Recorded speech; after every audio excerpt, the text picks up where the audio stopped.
God. Yan, sige po. Isang malakas na palakpak para kay Lord. Okay. So, wini-welcome po natin lahat po ng ating mga panauhin ngayong umaga. So, tandaan po natin mamaya pagkatapos ng service ay kayo po ay dadalhin sa kabilang sa labas para po kayo may pag-pray. So, paunlakan po niyo, kayo pong lahat na nag-invite, wag po niyo kaligtaan, samahan po niyo ang inyong mga invites mamaya doon po sa ating consolidation room. Amen? So once again, I would like to congratulate all of those na merong dalang bisita ngayong umaga. So today is our second Sunday of our Back to Church Sunday. At alam po ba natin yung objective po ng ating Back to Church Sunday? The objective of our Back to Church Sunday is tayo po ay magkaroon ng pagkakataon na dalhin natin yung ating mga panauhin sa church. So I believe yung po lahat na may dala ngayon talagang napasayang langit. Ano po? Kasi ang kagalakan po ng Diyos ay walang iba kundi yung mga taong nagbabalik loob sa Kanya. Kaya nga po, yung pong lahat ng may dalang panahon ngayon, I would like to congratulate you for doing so. And then the rest, meron po tayong 2 Sundays left sa ating pong Back to Church Sunday. So make it a point. Bago po matapos yung ating Back to Church Sunday, at least meron tayong dalang mga bisita for the next 2 Sundays. So may pagkakataon pa tayo. Sabi mo sa iyong katabi, may pagkakataon ka pa. Yeah, may pagkakataon pa po tayong mapasaya ang Panginoon sa magitan po na pagdadala ng ating mga bisita. So before I start, gusto ko po kumustahin ang inyong 90 days of challenge. Okay. So lahat po tayo ay halos may mga manual. And I hope every one of us are doing their challenge. Ano po? Yung unang-unang challenge natin ay yung devotional challenge natin, yung pagbabasa ng inyong devotion. So tatanungin ko po kayo, ilan po ngayon ang nagbabasa ng kanilang mga Bible based po doon po sa ating guidelines, doon sa ating 90 Days Challenge booklet, magsabi ng Amen. Okay. Ang ibig sabihin yan, every day, meron po tayong scripture. Meron po tayong scripture na dapat basahin every day. So sa mga sa mga ship level, 'yun ang mga gospels. Sa naman po sa mga eagle levels ay yung pong yung mga Pauline epistles naman, yung pong binabasa. So yung pong first challenge natin. Second challenge natin is kailangan every Sunday wala tayong absent. So objective natin for the next 12 weeks is that yung 12 Sundays na yung complete attendance po tayo. Amen. Ang ibig sabihin yan, hindi ka absent for the next 12 Sundays. And after, hindi lang po yun, kailangan dumating tayo sa oras. Ayan. Lahat po ng dumating sa oras, kanina palakpakan po natin. Ayan. So you are doing your challenge very well. Ano po? Na tayo dumating sa oras and we make it a point on Sunday that we are on church. Okay. And then yung pa pong isang challenge natin ay yung makapagdala tayo ng bisita sa ating Back to Church Sunday. So I would like to encourage every one of us. Alam po nyo, meron po tayong 2 linggo. Last Sunday po, meron po tayong 16 first-timers. Today we have 6. So we are hoping next Sunday, ilang kaya? Hulaan nyo. Ilang kaya ang i-expect natin? Sana at least maka-50 man lang tayo, no? Sabi mo sa katabi mo, oy, next Sunday, dali mo na yung bisita mo, ha? Yan. Sige, sabi mo sa katabi mo, next Sunday, dali mo na yung bisita mo, ha? Yan. So, lahat po tayo, no? Lahat po tayo, we are expected to, tayo po ay magdala ng ating mga panauhin next Sunday. Ayan. So, this morning po ay tayo ay magpapasa ng salita ng Diyos, and I will be speaking to you on the topic, a reckless life and a reckless love. Ngayon po ay buwan ng Pebrero at alam po natin that February is a month of love. Tama po ba? Ang buwan po ng Pebrero, pinagdiriwang po natin yan ang buwan ng pag-ibig o ng pagmamahal. So ilan po sa inyo dito ang merong love life? Magsabi ng amen. Okay. Yung di nag-amen, di ang ibig sabihin, wala pa kayong love life. Ha? O sino po dito ang nagpipray na magkaroon ng love life? Magsabi ng amen. Ayun, ano? So, narinig yan, merong ilang mga lalaki nagpipray may love life. Meron mga babae dyan, may nagpipray na magkaroon ng love life. Mamaya, magkita na kayo sa labas. Alam mo niya, I believe the best place to find your love life is sa church pa rin. Amen. Kasi po, yan pa rin po ang pinakamainam na lugar na matagpuan natin at ma-meet natin yung ating pinag-pray. Ayan. So pag-pray po natin, ano? So, but this morning, I will not be talking to you about yung pong love, pagmamahal sa girlfriend, sa spouse, but I'm talking to you of a higher kind of love, which is the agape love. Ang ibig po sabihin ng agape love is that yung pag-ibig ng Diyos. So this morning, we're going to look at the life of two persons. Actually, this is a family. Ito po ay isang pamilya na kung titignan natin. Ano po? And we're going to look at the life of a reckless son, and we're going to look at the life of a reckless father with regards to his love. Kung baga titignan natin ang buhay ng dalawang taon dito, both of them are reckless. But the other one, the son, is reckless in his life. But the other one, the father, is reckless in his love. Ano? Now all of this, lahat ng titignan natin ngayong umaga is a picture of God and every one of us. Titignan po natin, dito mababakas natin ang ating mga sarili. Na tayo po pala yung once upon a time in our life, tayo po ay naging prodigal son. Once in our life, tayo po ay naging alibugang anak. Ano po? Na tayo ay napawalay sa Diyos. And then we are also going to look at the life of the Father. Na siya po yung larawan ng amang nasa langit na sabi niya, He has a reckless love. So this morning, we're going to pag-uusapan po natin is a reckless life and a reckless love. Now, what is the meaning of the word reckless? Ang sabi po dito ay ganito, no? Reckless means acting without thinking or caring about the consequences of an action. Yan na po ang ibig sabihin ng reckless, ano? Acting without thinking or caring about the consequences of an action. So kapag ikaw ay tinawag na reckless, parang ikaw ay hindi ka nag-iisip. Ano? Hindi mo tinitignan yung magiging consequences ng yung action. So many of us, at one point in our lives, we became reckless. Nang dahil dyan, ang ating mga buhay ay nagkaloko-loko. The kind of life that you have now is excuse me, ano po? Medyo. Ayan. So,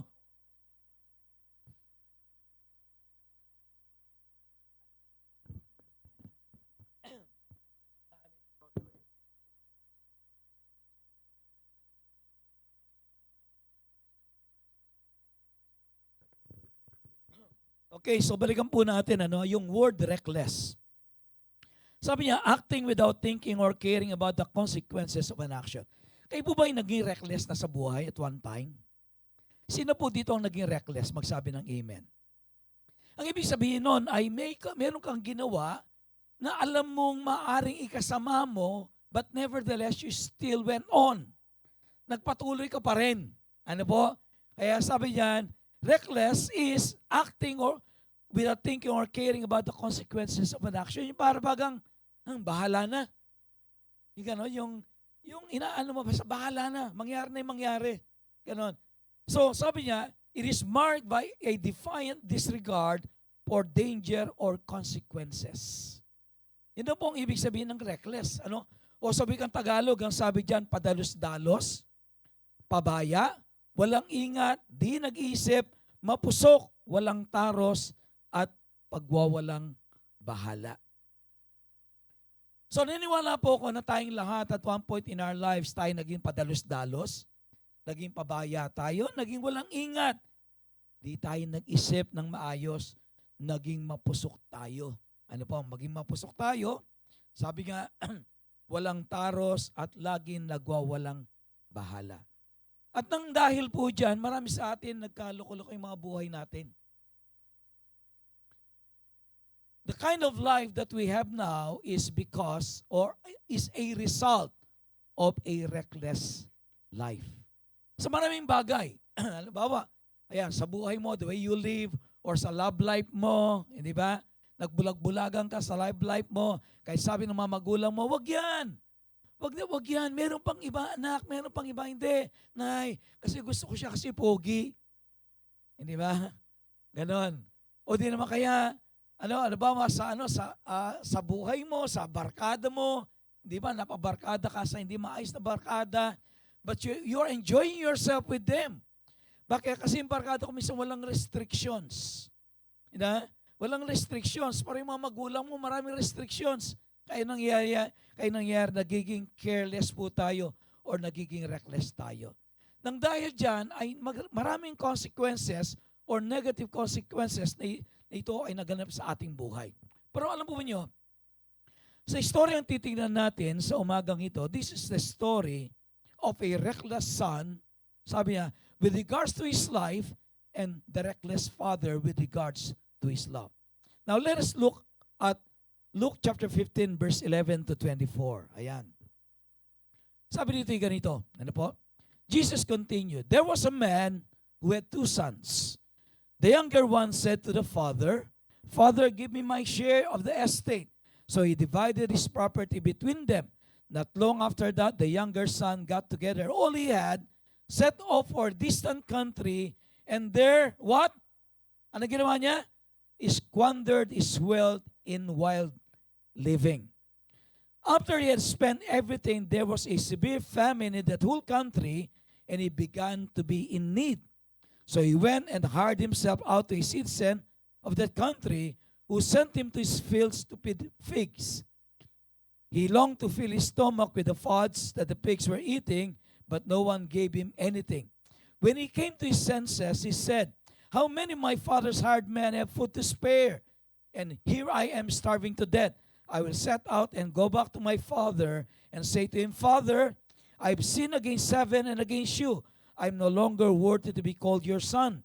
Make me like one of your hired men. So he got up and went to his father. But while he was still a long way off, his father saw him and was filled with compassion for him. He ran to his son, threw his arms around him, and kissed him. The son said to him, Father, I have sinned against heaven and against you. I am no longer worthy to be called your son. Sa Luke chapter 15 ay makikita po natin dito ang kasaysayan ng isang pamilya. A typical family, just like probably our own family. Ano po? Makita po natin ang pamilyang ito, mayroong isang tatay, there was no mention of a mother, but probably the mother was just there. But siya po, yung amang ito, mayroong dalawang anak. At alam po niyo, tulad ng maraming mga ama ng tahanan, mahal na mahal niya yung kanyang mga anak. Ano po? Sino po yung mga tatay na narito? Magtaas na kamay. Ayan. Hindi po ninyo, alam po niyo tayong mga tatay ay mahal na mahal natin ang ating mga anak. Hindi ba? So lahat po tayo, bilang mga magulang, ay alam po niyo, meron tayong ganung uri ng pagmamahal sa ating mga anak na kahit ano pa ang ginawa sa kanilang mga buhay, hindi nawawala yung pagmamahal natin sa kanila. Itong amang ito, meron siyang dalawang anak. Yung isa ay tila bagang napakabait kasi masunurin sa kanyang ama. Pero yung bunsong anak, alam po nyo, suwail. Suwail yung bunsong anak. Kumbaga siguro, kung titignan natin, spoiled. Kasi nga bunso. Ina-assume kasi natin na kapag ka bunso, yan ay laging spoiled. Di ba? So probably yes. Bakit? Kasi the son thought, akala ng anak, that he always get what he wants from his father. Bilang bunsong anak, siguro nga dahil sa sobrang pagmamahal ng ama sa kanyang anak, lahat ng hilingin na kanyang anak na ibibigay. Until one time, this young son came to the father. Ang sabi niya, Tay, kanya hindi ko na mahihintay na mamatay ka pa. Ibigay mo na sa akin ang mana ko. Bigay mo na sa akin ang mana ko. And during that time, alam mo nyo, kahit na ngayon, hindi tama na buhay pa yung mga magulang, kinukuha mo na yung mana mo. Hindi ba? You only get your inheritance the moment that your parents dies. Supposedly. Ano po? Supposedly. Makukuha mo lang yung mana mo, gagawa ng last will and testament yung mga magulang mo, dadalhin sa attorney yan, pagkamatay ng mga magulang mo, ayan, tatawagan kayo ng mga attorney. Di ba? Ito yung last will and testament ng inyong mga magulang. Sabi niya, o ikaw, sa iyo raw ang bahay. sa iyong kotse, sa iyong apartment, sa ginto, hindi ba? But it is only when the parents dies, that's the moment na makukuha nila yung inheritance. Pero this young son, being a spoiled brat, alam po niya, he thought that he always get what he wants from his father. So nangyari po, pinuntahan niya yung kanyang tatay. Sabi niya, Tay, sabi niya, hindi ko na mahintay na mamatay ka pa. Ibigay mo na sa akin yung mana ko. And try to imagine, this son always, yung kinukulit niya yung tatay niya. I can imagine na kinukulit niya araw-araw. Tay, sabi niya, ano ba? Ibigay mo na sa akin yung mana ko. Anak, sabi niya, buhay pa ako. Pagka namatay ako, doon mo makukuha yung mana mo. Lahat ng para sa'yo, sa iyan, wala kukuha niyan. Tay, hindi ko na mahihintay yun. Sabi niya, matagal pa yan. Eh kung halimbawa 20 years pa bago ko mamatay, hindi ko ma-enjoy yung mana ko. Alam po niyo, I believe the father is yung pong medyo alinlangan yung tatay. Because he knows that at that point in the life of the son, alam po niyo, hindi pa siya marunong humawak ng pera. And he knows na gusto niyo kunin yung mana niya. Bakit? Kasi gusto niyo po itong lustayin sa maling pamumuhay. So itong tatay ngayon, alam po niyo, hanggat maaari ay niyang bigay. Pero try to imagine every day. Tay, ano ba naman? Bigay mo na, sige na. Hindi na ako makapaghintay. Then the next day, the next day, the next day. Alam po niyo, hanggang isang araw, the father eventually gave in to the wish of the son. Dahil parang hindi na niya, siguro nagsawa na siya sa kakakulit ng kanyang anak. Sabi niya, sige na nga, matigas ang ulo mo. Sabi niya, sige, ayan na yung mana mo. Binibigay ko na siya. So in other words, binigay po ng ama yung mana ng anak. You know what he did? Sabi niya, sa verse 13, not long after that, the younger son got together all he had, set off for a distant country, and there squandered his wealth in wild living. Ano pong ginawa ng anak na ito? Itong reckless na anak na to. He was so reckless in his inheritance that the moment that he lay hold on his inheritance, binente niya lahat. Kung may mga lupa, mga sakahan, o di naman kaya, mga animals, everything, he sold everything. He turned everything into cash. Kasi yan lang kailangan bitin. You just imagine kung yan ay lupa, kung yan ay mga baka, mga alaga, binenta niya lahat. So I can imagine he's carrying a very big bag. Ano ba? Meron siyang bit-bit na isang malaking bag, punong-puno ng pera. Huh? So what he did is that he went to a faraway country, to a place he only heard before. Sa isang lugar na hindi niya alam, naririnig lang niya sa kanyang mga kaibigan. Ay alam mo, sa lugar na yun, masaya doon. Ang daming bars, ang daming cabaret. Ano? Ang daming mga disco doon. Maraming bato doon. Maraming damo, bato. Alam niyo, di ba? So, sabi na kayo mga kaibigan, alam po niyo, umiikot yung wow, mukhang masarap yata magpunta roon. The moment that he got all the cash, bit-bit ang isang malaking bag, punong-puno ng pera, he went to a faraway country, and the Bible says, and there he squandered all his wealth. Nabuhay siya ng isang buhay ng one-day millionaire. One-day millionaire. In a very short period of time, he squandered all his money. Siguro araw-araw yan, gumagastos siguro yan ng hundreds of thousands. He ran away from his father. He ran away from his father. At alam po niyo, itong taong ito, itong lalaking ito, he is reckless in his kind of life. Naging reckless po siya. And then kung pagpapatuloy po natin yung kasaysayan ito, nakita natin kung anong naging resulta nito. Okay. But in spite of all of this, there was this father who is reckless in his love. Yung kahit na anong ginawa ng kanyang anak, o sa atin siguro kahit anong ginawa ng disciple mo, di ba? When the time comes for that disciple to come back, yung tatanggapin mo siyang dalawang kamay. So, Let me just go to my main points this morning. Tingnan po natin yung first point natin, a reckless life. Ano po? Ayan. Ayan. So number 1, sabi dito ay, let us compare the reckless life and the reckless love of the Father. Number 1, sabi yan, a reckless life, the reckless life of the prodigal son. Have you ever been, or have you ever, or once in your life, naging reckless ka? Naging reckless ka sa buhay mo. Yung iniisip mo lang yung kapakanan mo. Hindi mo iniisip yung mga taong nagmamahal sa'yo. Hindi mo iniisip yung nanay mo, yung tatay mo, yung asawa mo, or sino man. Basta para sa'yo, the most important thing is yung mag-enjoy ka. Hindi ba? And that is exactly what the son did.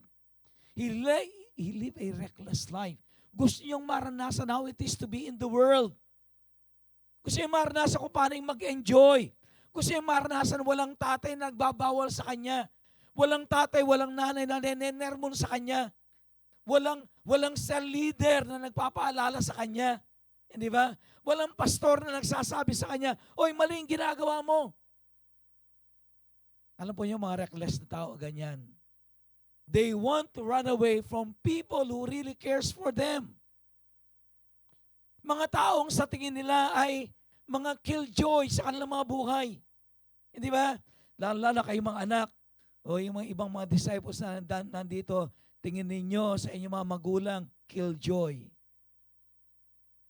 Tingin natin sa ating mga tatay, mga nanay, hindi ka naintindihan. Tingin mo sa kanila para masyado silang overprotective sa'yo. Para tingin mo sa kanila, ayaw kanila mag-enjoy. Hindi ba? Maya binabawalan ka. Gusto nila silang mamili ng iyong kaibigan. Mamili ng lugar na iyong pupuntahan. Sa tingin mo, wala kang kalayaan. Alam po nyo, this is exactly what this young man thought. Tingin niya sa tatay niya. Because his father is a godly man. What he wants is he only wants the best for his son. Pero ang tingin sana, tay, ano ba naman, modernong panahon na ngayon.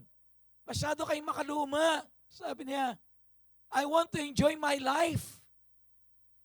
Kaya alam po niyo, there is only one way that he thought ma-enjoy niya yung life, and that is to run away from home. Tumakas.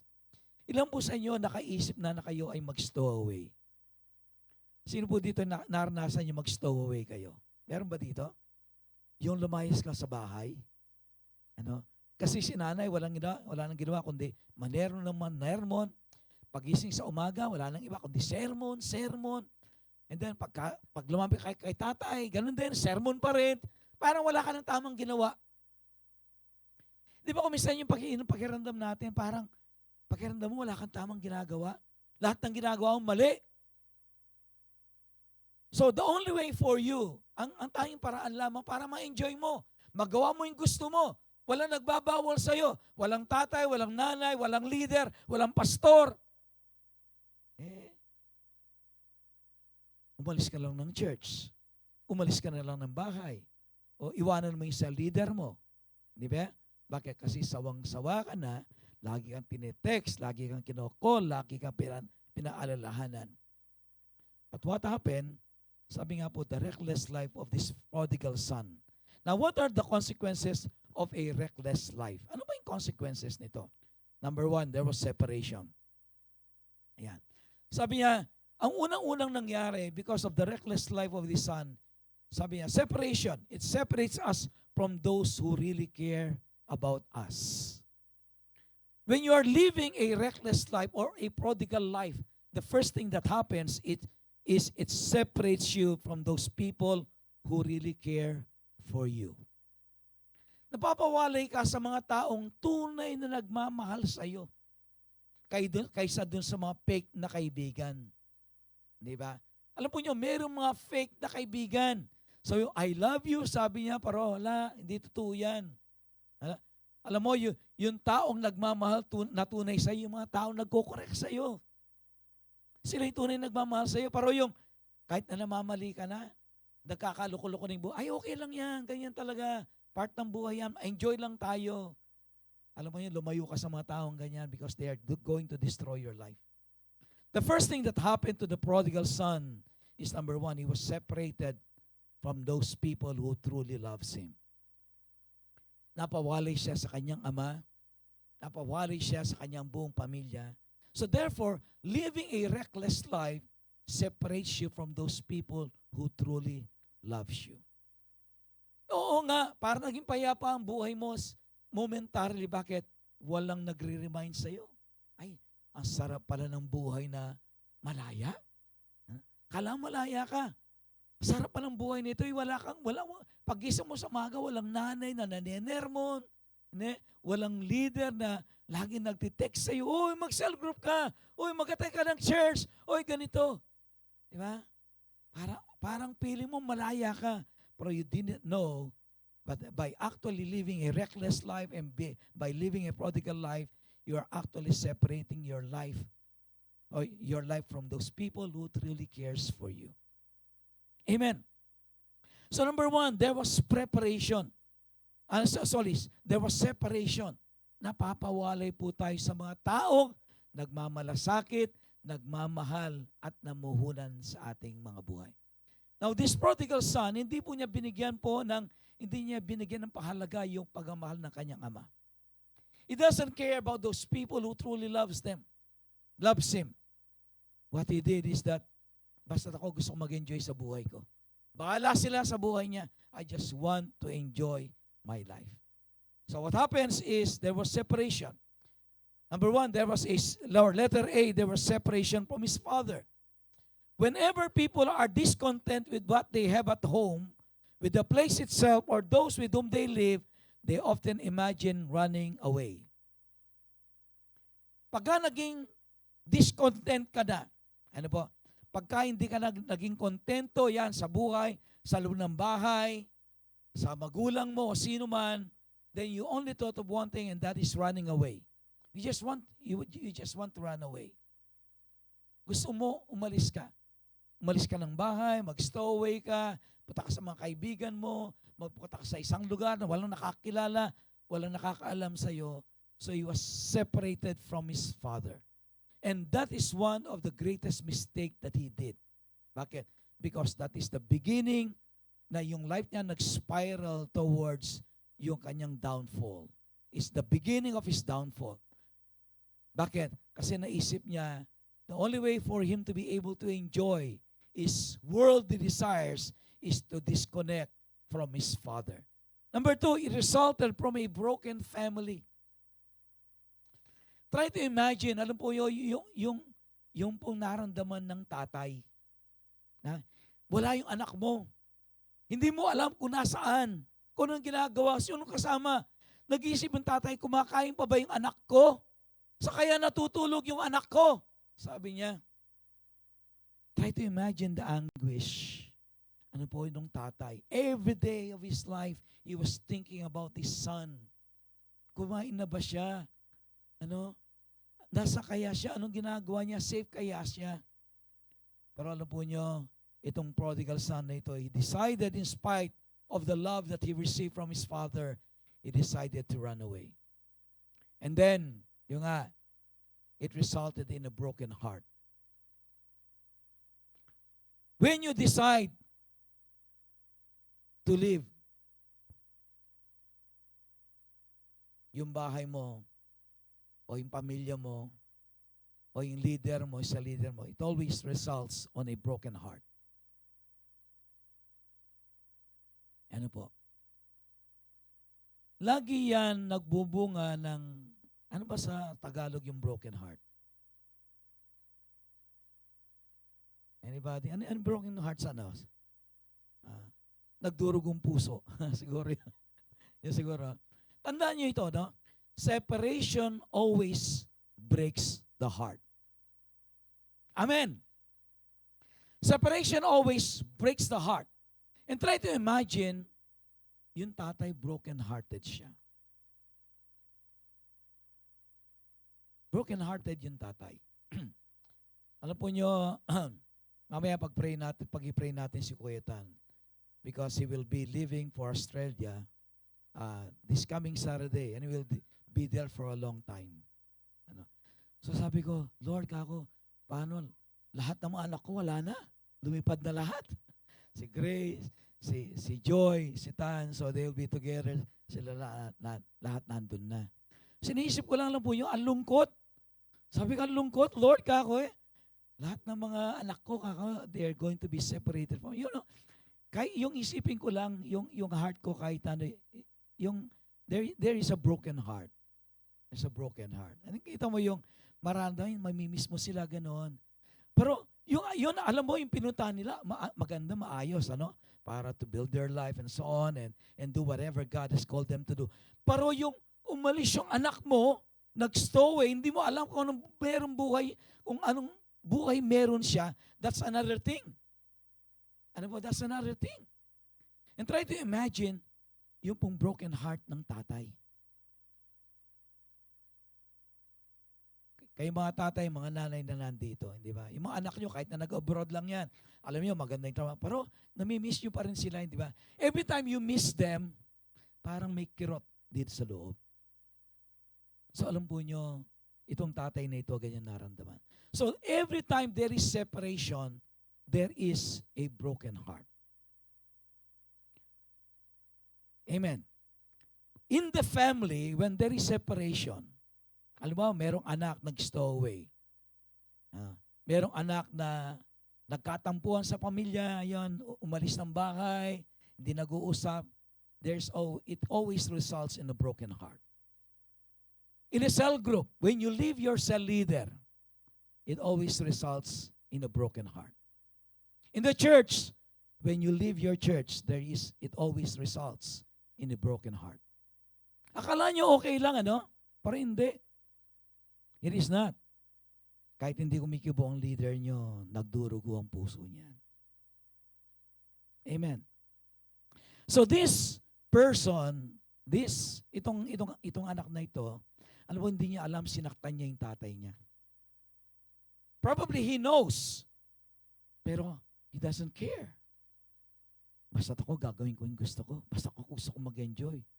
Sabi niya, that's the most important to him.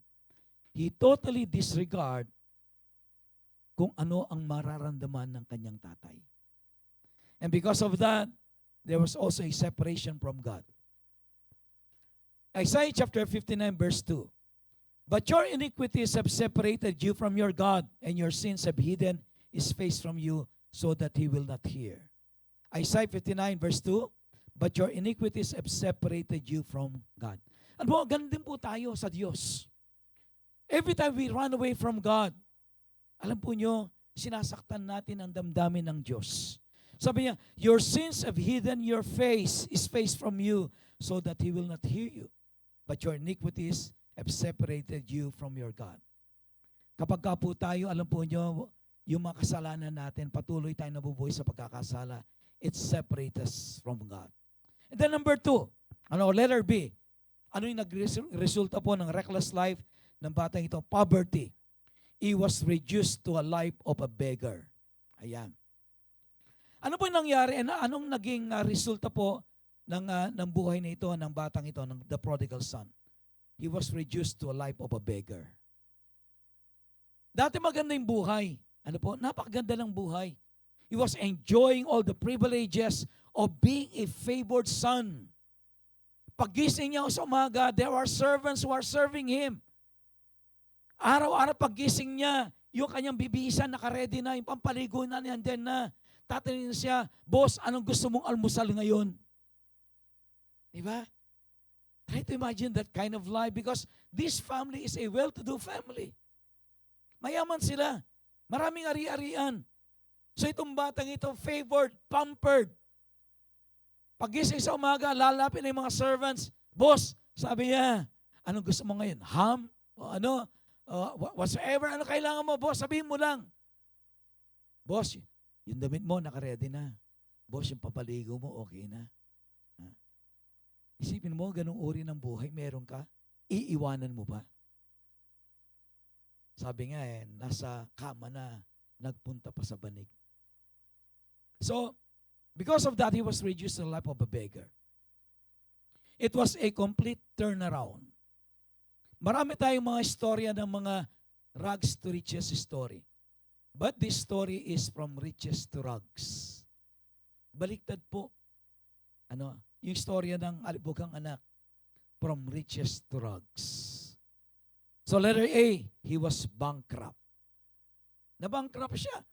We just imagine, araw-araw ba naman, nag-good time ka? Di ba? Sky's the limit. Lahat ng tao, kapag may pera ka, kaibigan mo. Hindi ba? Ang dami mong kaibigan, ang dami mong kamag-anak, kapag may pera ka. Lahat gusto maging kaibigan ka. Di ba?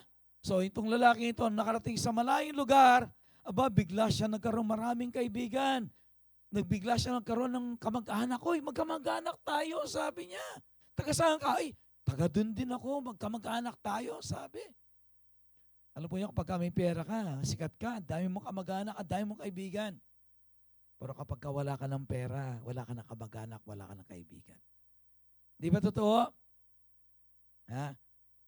Lahat ng mga taong linibre mo, kapag wala ka ng pera, iiwanan ka na kasi wala nang makukuha sa iyo. So he was bankrupt. Eventually, living that kind of life would leave you with nothing. Naubos lahat ng pera niya. Until it came to the point wherein wala na siyang pambili ng pagkain. Sabi niya, then reality struck. All of a sudden, he had no money, no food, and no friends. He was humiliated. Dati sikat siya. Pero ngayon, wala. He was humiliated and he was hungry.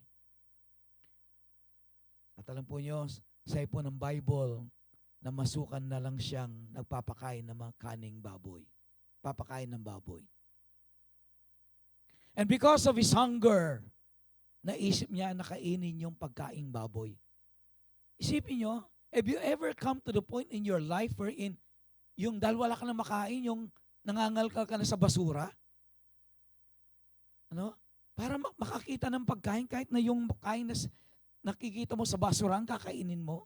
Meron po mga taong ganyan. Especially, I remember nung nandyan pa yung mga Amerikano. Nandyan po yung mga Amerikano kasi yung mga tinatapon nilang pagkain, kuminsan, maayos pa.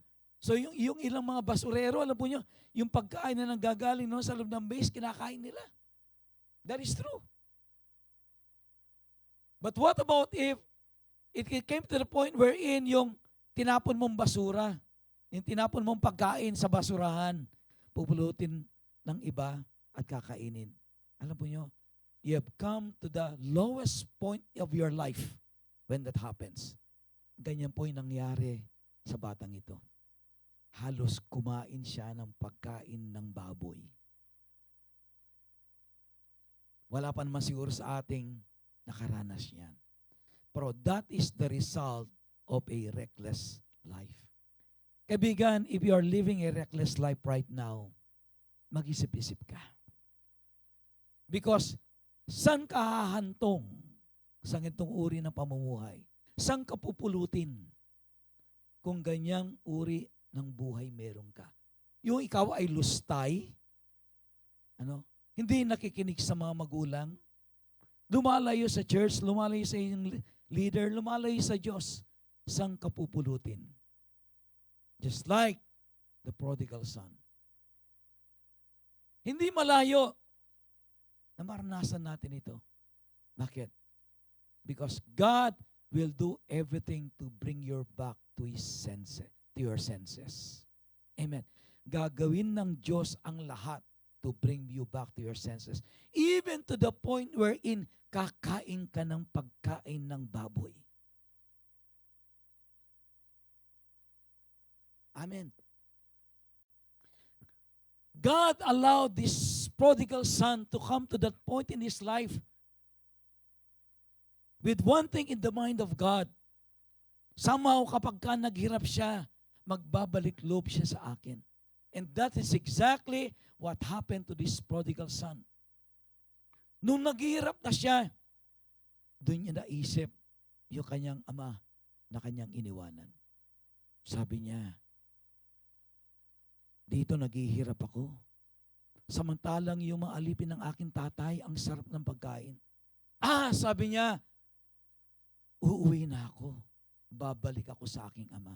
Sabi ko sa kanya, hindi ako karapat-dapat na maging anak mo, gawin mo na lang kung alipin mo. Alam po nyo, yun po ang inisip ng batang ito. That is the only right decision he has made in his life. Alam po niya, lahat ng desisyon na ginawa ng batang ito, puro mali. Kayo, have you ever felt in your life, lahat ng ginagawa mong decisions sa buhay mo mali? Ano yung, lahat ng gawin ay mali. Mali na naman. Gumawa ka rin ng isang desisyon, ay mali. Mali na naman. Akala mo tama, pero mali pa rin. Sabi ng Bible, there is a way that seemeth right unto man, but the ways thereof are the ways of death. Yung akala mo tama, pero mali. So itong batang ito, lahat ng desisyon niya sa buhay niya mali. Isa lang ang desisyon na ginawa niya na tama, yung magbalik loob sa Diyos. Kaibigan, maaari sa umagang ito, ang dami mong maling ginawang desisyon sa buhay mo. And the only right decision that you can ever make is go back to God. Amen. So ngayon naman tignan natin yung Ama. The reckless love of the Father. Kung yung anak, reckless yung life niya, itong tatay naman, reckless ang love. Ayan. Ephesians chapter 3 verse 7 to 19, ang sabi dito yung ganito.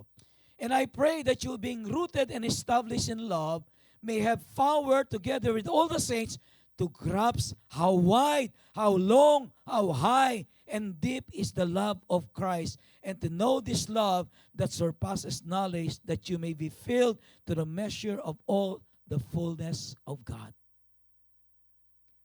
Ephesians chapter 3 tells us about the love of Christ for every one of us. Sabi niya, that you may have the power, sabi niya, to grasp, maintindihan mo kanya kung gaano ka lawak, gaano kahaba, gaano kataas, gaano kalalim ang pag-ibig ng Diyos sa iyo. Grabe ang pag-ibig ng Diyos sa iyo, kaibigan. Sometimes we thought that the things that God allows to happen in our lives, akala natin, tinalikuran tayo ng Diyos. Akala tayo, pinabayaan tayo. But in fact, God allows those things. Bakit? Because of His love for us. Sabi niya, that you may have the power together with all the saints to grasp how wide, how long, how high, how deep is the love of Christ. Kaibigan, gusto kong sabihin sa ngayon, no matter how you live, no matter how you live your life, or how reckless your life is, tandaan mo, yung pag-ibig ng Diyos sa iyo, reckless love. Amen. Yung hindi niya inisip yung pagmamahal na yun, kung anong ibubunga sa kanya nun. Di ba? So isipin mo yung pagmamahal ng Diyos sa iyo. Sabi niya, the next slide, sabi niya, the thing about God's love is that it is very stubborn. The thing about God's love is that it is very stubborn. Once He decided to love you, He will not let go. Pagka minahal ka niya, hindi siya bibitaw. Ano mang mangyari. Sabi niya, once He decided to make you His own, no one can take you away from Him. Even in our worst state, God proved His stubborn love for us by accepting us and loving us unconditionally. Even in your worst state, yung buhay mo, yung talagang, yung sinira mo na yung buhay mo, yung sirang-sira na yung buhay mo, even in that state, alam mo yun, kahit sa ganung kalagayan, ang say po ng Bible, God still loves you. There is nothing that you can do that you can make God to unlove you. Amen. There is absolutely nothing that you can do for God to unlove you. Yung akala mo, Lord, nagkasala ko, hindi mo na ako mahal. No. Akala natin kung minsan dahil tayo napariwara tayo, nagkasala tayo, nahulog tayo sa kasalanan, parang hindi ka na mahal ng Diyos. Di ba? Pero pagkakaroon mo dahil nga nagkakaluko-luko yung buhay mo, iniwanan ka na ng Panginoon. Kaya ayan, ang resulta ng buhay mo. No, that is still a result. Everything that is happening to you is still a result of God's love. Now remember, the Father or God allows this young man, this reckless young man, na siya po ay makaranas ng talagang down na siya sa buhay niya. Hindi dahil sa pinabayaan siya ng Diyos, but God wants him to come back to his senses. Kaya sabi nga dito, no, He will not let go. Once He decided to make you His own, no one can take you away from Him, even in your worst state. Ayan. Now, what is the cause of this reckless love of God? Ano ba yung naging bunga ng reckless love ni Lord sa atin? Number one, it cost Him His life. Ano po, naging meet siya ng kanyang buhay, yung pagmamahal niya para sa bawat isa sa atin. Romans chapter 5 verse 8, but God demonstrated His love for us while we were still sinners. Christ died for us. Alam po nyo, yung, dahil sa reckless love ni Lord sa atin, alam po yun, yun ay nagbunga ng kanyang kamatayan. Para sa iyo at para sa akin. Christ is so reckless in His love and so stubborn that even while we were still sinners, He decided to die for us. Amen. Kahit anong ginawa mo sa buhay mo, alam mo, mahal ka pa rin ng Diyos. He decided to love you no matter what. Kaya nga, the reckless love of God, sabi nga po, it cost Him His very life. He died on the cross. He decided to die on the cross. Bakit? Kasi grabe yung pag-ibig niya sa iyo. Grabe yung pagmamahal ng Diyos sa buhay mo, kaibigan. Kahit hindi mo siya mahal, kahit hindi mo siya pinapansin, kahit na iniwanan mo siya, alam yung pag-ibig niya sa iyo. Grabe yung pagmamahal ng Diyos sa iyo. He was willing to die on the cross so that He can save you. He was willing to suffer on the cross na sa gayon magkaroon ka lamang ng buhay na walang hanggan. Amen. Kaya sabi nga dito, for God demonstrates His love for us in this, while we were still sinners, Christ died for you. Kahit tanda mo, kaibigan, nung makasalanan ka pa, o kahit ngayon, Jesus decided to die for you. Jesus decided to die for you. So it cost Him His life. Number 2, letter B, He endured the shame. Looking to Jesus, the founder and perfecter of our faith, who for the joy that was set before Him endured the cross, despising the shame, and is seated at the right hand of the throne of God. Alam po nyo, tinanggap niya yung kahiyan na mamatay as a criminal, condemned to die. Bakit? Dahil sa pag-ibig niya sa atin. That's why we should never doubt the love of God. Hindi po natin kailanman dapat pagdudahan ng pag-ibig ng Diyos, ng pag-ibig ng ating Panginoon Yesus. Because He gave the ultimate sacrifice so that every one of us would have eternal life. Could you imagine? He endured the shame. Pinagbintangan siya, isang kriminal. Ang daming ibinintang sa kanya, but He endured everything so that He can only give you eternal life. Amen. That is the kind of reckless love that God has for us. His reckless and stubborn love longs to bring us back to God and restore our relationship with the Father. Now, how should we respond to the reckless love of God? Ngayon, nakita po natin, reckless tayo sa buhay natin. Si Lord naman, reckless siya sa kanyang pag-ibig sa atin. He was willing to die for that love. Willing siya mamatay para sa pag-ibig na yan. Ano po? Now, how should we respond to that reckless love of God? Luke chapter 15 verse 20, sabi niya, ito yung ginawa ng bata. So he got up and went to his father, but while he was still a long way off, his father saw him and was filled with compassion for him. He ran to his son, threw his arms around him, and kissed him. When the son decided finally to come home, and I told you again, that is the only right decision he made in his life. Lahat ng decision na kanya ginawa sa buhay niya, mali, palpak. Ano po yun? Yung kumisang ganyan tayo, di ba? Lahat ang gawin natin decisions, palpak. Ay, palpak. Tapos gumawa, ay, palpak na naman. Tapos gumawa ko na yung decision, ay, palpak na naman. Di ba? Almost lahat ng desisyon na kung isang pumapalpak. Di ba? Isa lang desisyon ang ginawa niyang tama ay yung, sabi niya, uuwi na ako. Sabi niya, nagkamali ako. Uuwi na ako sa aking ama. Sasabihin ko sa kanya, Tay, nagkasala po ako sa inyo. Ano? Huwag niyo na po akong ituring na anak. Turing niyo na lang akong isang alipin. Pero ano pong ginawa ng tatay na merong reckless love, merong matinding pagmamahal sa kanya anak.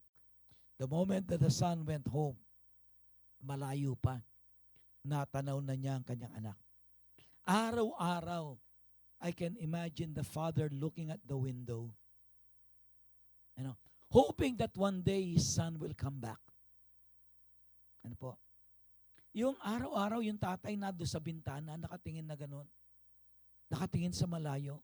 Hopefully, that there's a small figure mula sa malayo, palapit ng palapit, na a familiar figure, kilang-kilala niya yung lakad, yung kilos, na makikita niya one day that his son is going to come back.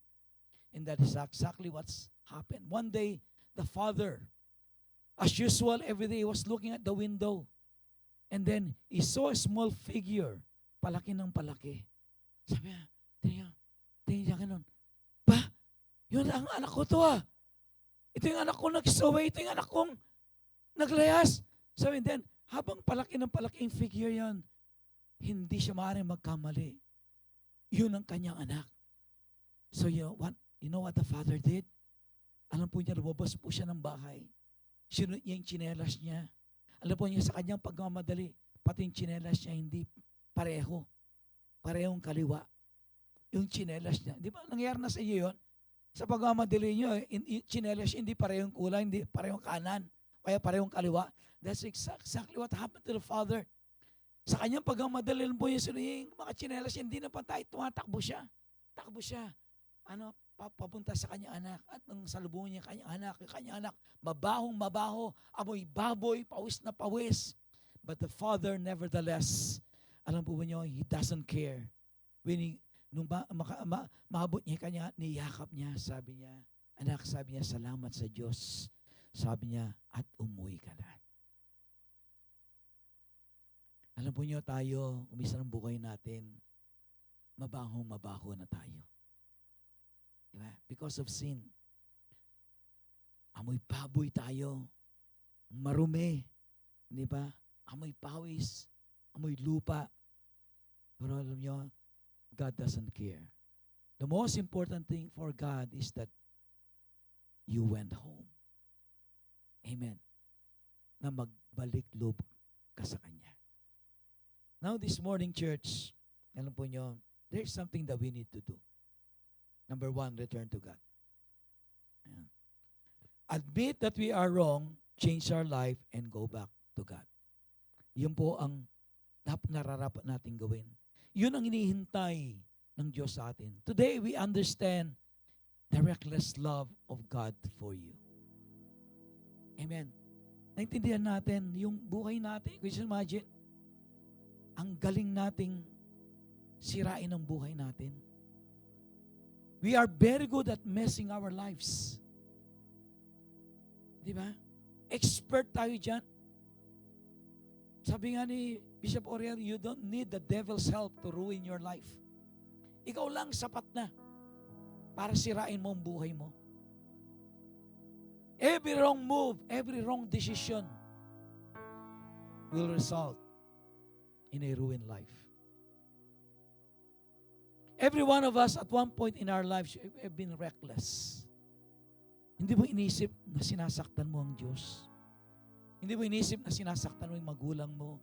Hindi mo inisip na sinasaktan mo ang leader mo, sa leader mo, pastor mo, sino man.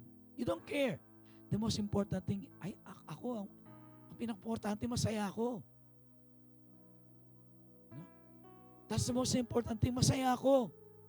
You know what? Sometimes, kapag ganyan yung ating pag-iisip, alam nyo, it's going to ruin our lives. But today, God is calling every one of us to respond to His reckless love. And sabi niya, it's time for you to go home. It's time for you to come back. This is your home. This is your family. Ito yung pamilya mo. This is where you belong. This is where you belong. And God is calling everyone back to Him.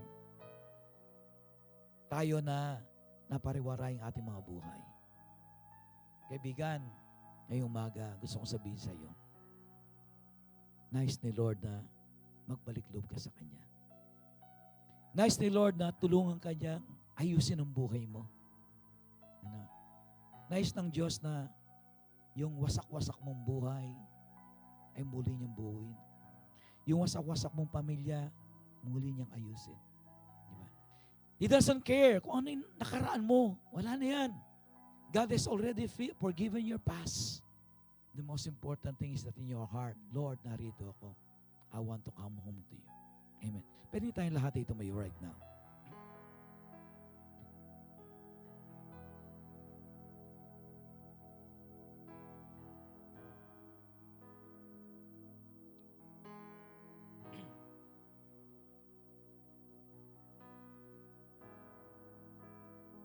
Hallelujah, Jesus. Thank you, Lord. Kaibigan, sa umagang ito, I know that the message of the Lord has spoken to you. Sabi ng Bible, for all have sinned and come short of the glory of God. Lahat tayo nagkasala tayo. At maaaring at this point in time, lahat tayo patuloy na nagkakasala. Now, it doesn't mean to say that we are in church, that we do not live a reckless life. In fact, there are a lot of people in church na hanggang ngayon, reckless pa rin ang buhay nila. But there's one thing that God wants us to do right now. To go back to God.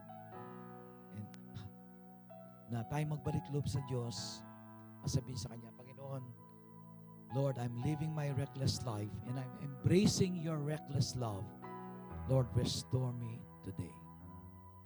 Amen. Restore me today.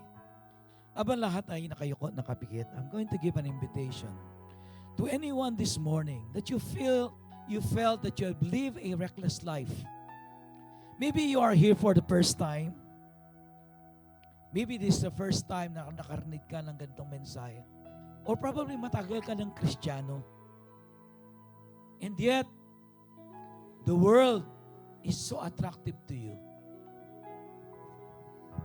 that you left the Father's house and decided to go to a distant country. Today is the day for you to come home and experience the embrace of the Father and embrace the love of God. Bakit? Gusto ng Panginoon yakapin ka niya. Gusto niya ipadama niya sa iyo yung pagmamahal niya.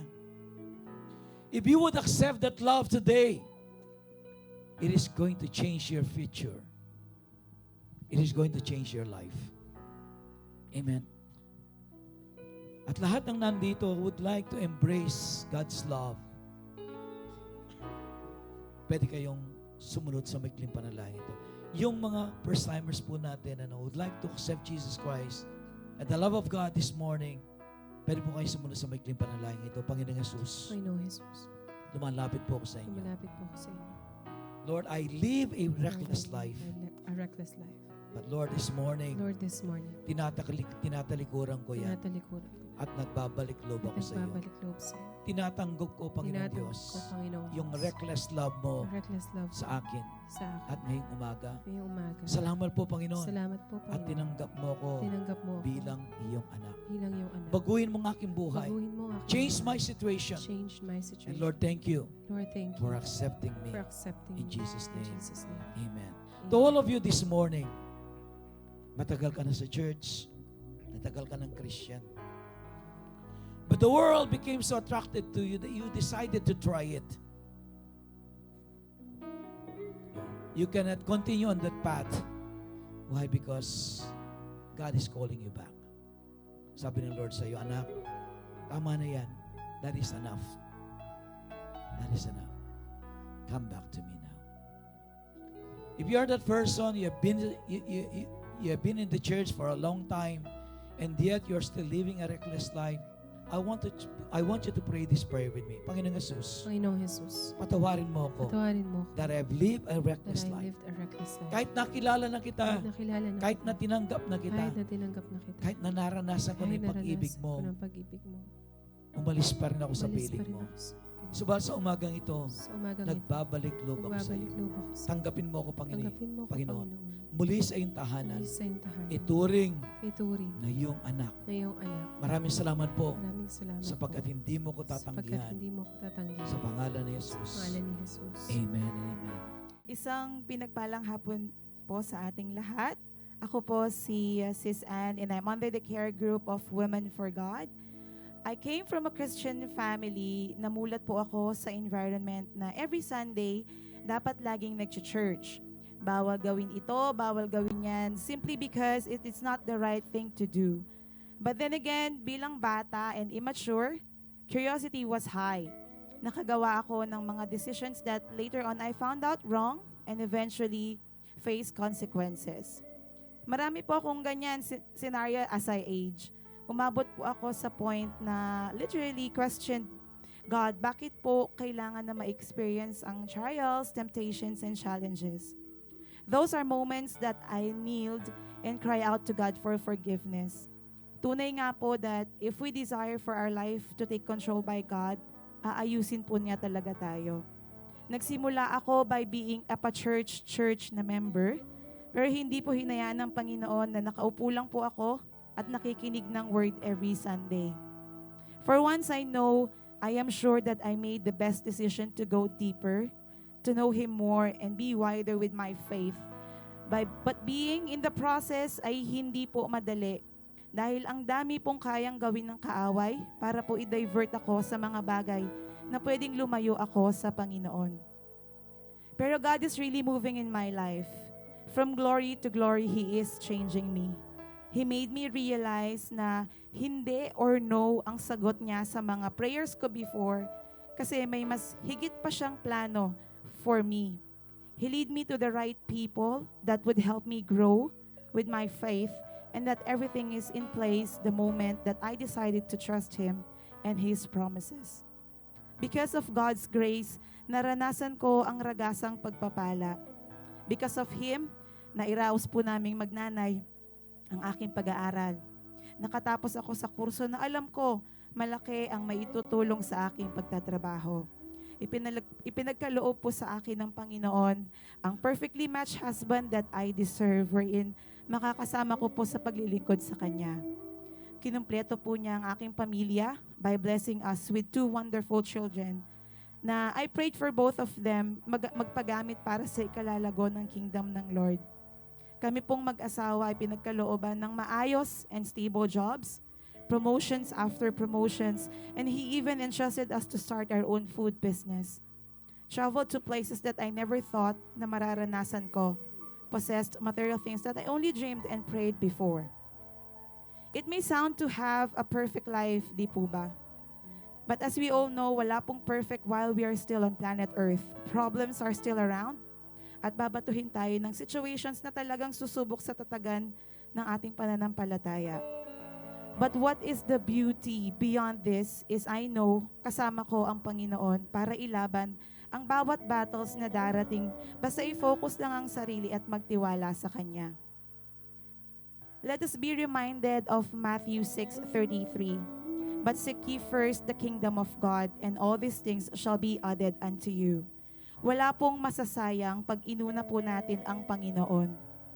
Let's make time and spend it serving Him. If we have those skills and talents, let's show it to glorify His name.